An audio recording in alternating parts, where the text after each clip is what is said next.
안녕하십니까. 뉴스를 넘어 세상의 흐름을 읽어드리는 Y타임스 정세 분석의 주북일입니다.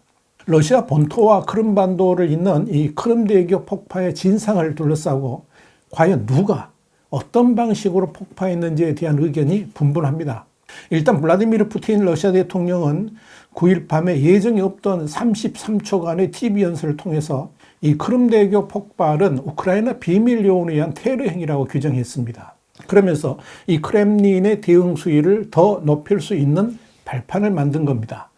또한 러시아 타스 통신은 이 러시아 정보기관인 국가반테러위원회를 인용해서 8일 오전 6시 7분께 이 다리의 자동차 통행 부분을 지나던 트럭이 실린 폭탄이 폭발했다. 이런 발표를 전한 바 있죠. 이렇게 러시아는 이번 크림대교 폭발이 우크라이나의 소행이라고 결론을 냈습니다만은 일단 폭파 방식부터 여전히 석연치 않다는 지적이 나옵니다. 영국의 BBC 방송은 현지 시간 9일 이번 사건 경위를 두고 분석이 다채롭지만 일부는 신빙성이 떨어진다라고 보도를 했습니다. 영국의 텔레그래프도 이날 크림대교 폭발에 있어서 최소 4가지의 시나리오가 존재한다 그러면서 아직은 그 원인을 함부로 단정할 단계는 아니다라고 전했습니다.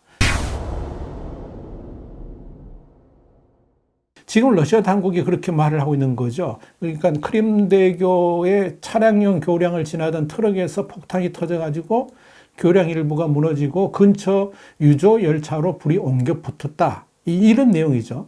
그런데 이런 러시아의 주장에는 상당히 심각한 의문점이 생깁니다. 우선 소셜미디어에 공개된 이 보안 카메라 영상을 보면 이 폭발 시각에 트럭이 다리를 건너 크림반도 쪽으로 움직이는 모습이 나타납니다. 그런데 이 트럭에 대해서 러시아 당국은 불가리아, 조지아, 아르메니아, 러시아령 북오세티아 그리고 크라스노다르를 거쳐서 크림대교에 진입을 했다라고 밝혔습니다. 그러나 BBC는 폭발 현장의 모습을 담은 영상을 세밀하게 보면 트럭이 이번 폭발과 아무 관계가 없다는 점이 드러난다라고 주장을 했습니다.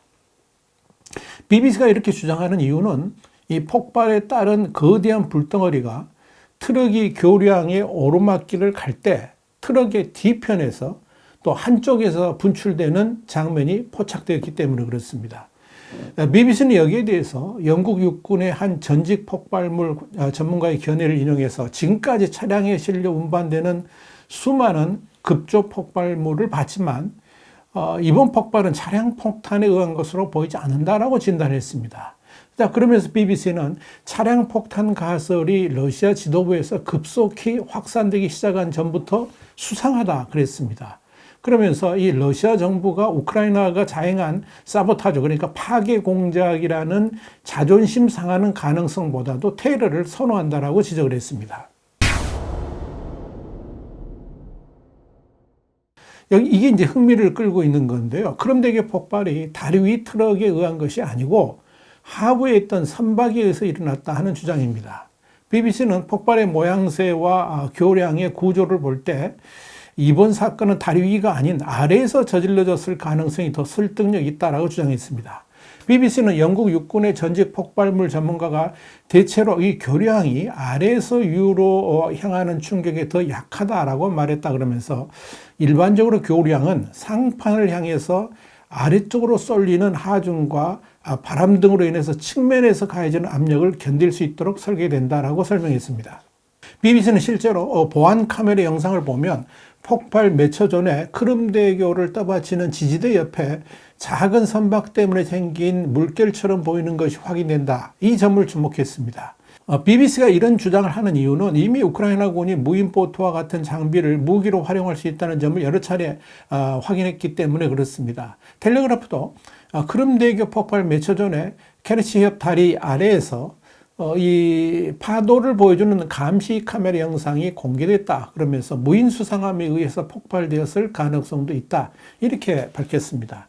실제로 지난 9월 러시아 흑해함대 본부가 위치했던 이 크림반도 세바스토폴 근처에서는 센서나 잠만경처럼 보이는 장치 등 각종 장비를 장착한 의문의 무인 보트가 발견된 적이 있었습니다. 당시 러시아군은 카약 모양으로 된 이 배를 러시아군이 납포해가지고 해상에서 폭파시켰는데 이 배의 소유권에 대해서 우크라이나는 아무 대답도 하지 않았습니다.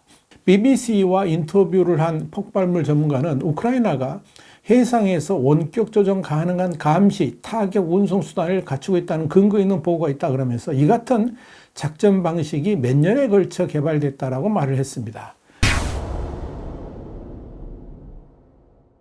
텔레그래프는 일부 분석가들이 미사일 공격에 의한 것일 수 있다고 제기하고 있다 그러면서 그러나 현실적으로 우크라이나가 크림대교를 폭파시키려면 ATACMS가 필요한데 우크라이나는 이를 보유하고 있지 않아서 신빙성이 떨어진다고 전했습니다. 그러나 텔레그래프는 일부에서는 지난 8월 크림반도의 샤키 공군기지 때도 그렇고 이번에도 우크라이나에 비밀리에 공급된 ATACMS에 의한 공격일 가능성도 있다. 이걸 제기를 한다고 밝혔습니다. 이 크림대교 폭발과 관련된 마지막 네 번째 가설인데요. 그러니까 우크라이나의 특수부대가 잠입을 해가지고 폭파시켰다. 이렇게 보는 시각입니다. 텔레그래프는 가장 가능성이 희박한 이론이지만 우크라이나 특수부대, 그러니까 SOF가 다리 밑에 폭탄을 설치해서 폭파시켰을 가능성도 있다라고 소개했습니다. 텔레그래프는 만약 폭탄을 설치했다면 수백 킬로그램의 폭발물을 설치했어야 되는데 다리를 지키는 러시아의 보안팀을 감안한다면 거의 불가능에 가까울 것이다. 이렇게 봤습니다. 일단 사건 이후 우크라이나는 크림대교 파손을 크게 반기면서도 개입 여부를 확인해 주지는 않고 있습니다. 이건 이 러시아가 중대 타격을 입었을 때 우크라이나가 일관된 그런 건데요. 시인도 부인도 하지 않는 NCND 전략의 되풀이로 관측이 됩니다. 우크라이나는 지난 4월에 러시아 흑해기함인 모스크바호의 침몰, 그리고 8월에 크림반도 내 해군 샤키 비행장 초토화 때도 시인도 부인도 하지 않는 태도를 보인 바 있습니다. 이와 관련해서 BBC는 모두 계속 추측의 열을 올리도록 하는 걸 우크라이나가 매우 만족스러워한다 그러면서 이를 우크라이나의 성공적 정보전으로 분석을 했습니다. 자, 여러분, 일단 푸틴 대통령과 러시아 정부의 조사위원회는 이번 사건을 우크라이나 특수기관의 테러로 규정을 했죠. 그리고 테러 당사자로 러시아 크라스노사르 출신의 남성 2명을 각각 트럭 소유자 그리고 트럭 운전자로 지목을 했습니다. 이에 따라 러시아는 이번 사건을 러시아 기관 시설에 대한 우크라이나 정부기관의 테러로 규정하고 이 보복 조치에 대한 논의에 들어갔습니다. 이에 대해서 푸틴 대통령의 최측근인 드미트리 메드베데프 러시아 안보위 부의장은 언론 인터뷰에서 범죄 집단이 키예프, 그러니까 키이우 정권이 저지른 테러 행위라 그러면서 직접 보복을 촉구를 했습니다. 결국 지금 상황에서 가장 주목을 끄는 것은 러시아의 푸틴이 어떤 보복을 가할 것인가의 문제입니다. CNN 모스크바 지국장을 지낸 질 노티 기자는 현지 시간으로 9일 CNN 홈페이지 우크라이나 전쟁 속보 코너에 푸틴 대통령이 크림대교 폭발 사건을 개인적 모욕으로 여기고 있었고 집요하고 무자비하게 보복할 것이다. 그렇게 전망을 했습니다. 도티 기자가 이렇게 분석하는 이유는 크렘린궁 측이 이 크림대교 공격에 따른 피해가 크지 않다는 점을 부각하려고 애를 쓰고 있지만 이 러시아의 위신 그리고 푸틴의 이미지에 대한 타격은 회복이 쉽지 않을 것이기 때문에 그렇다 하는 거죠. CNN은 특히 이 러시아가 약 40억 달러, 그러니까 한 5조 6,620억 원 정도를 들여가지고 만들었던 게 이 크림대교인데 이 푸틴에게 각별한 의미가 있다는 겁니다. 그리고 어머니 러시아와 우크라이나를 결합하는 이 상징적인 결혼 반지라는 의미를 갖고 있기 때문에 더욱 그러하다는 겁니다. CNN은 지금 푸틴은 러시아가 우크라이나를 되찾아오는 게 그의 역사적 운명이라고 믿는 것 같다 그러면서 그는 이 크림대교에 대한 도발적 공격이 러시아 영토에 대한 공격일 뿐만 아니라 푸틴 개인을 겨냥한 모욕이라고 받아들이고 무자비하게 보복할 공산이 크다 이렇게 내다본 겁니다. 러시아군은 실제로 크림대교 공격 다음 날인 9일 우크라이나의 민간인 아파트를 폭격하고 있습니다.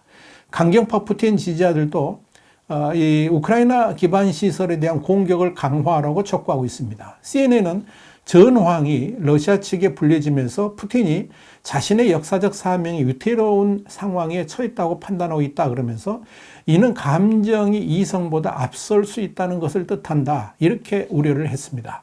그래서 푸틴이 비대칭적 보복 차원에서 예기치 못한 목표물에 공격을 가할 가능성도 있다 하는 이야기입니다. 와이타임 정세 분석이었습니다. 감사합니다.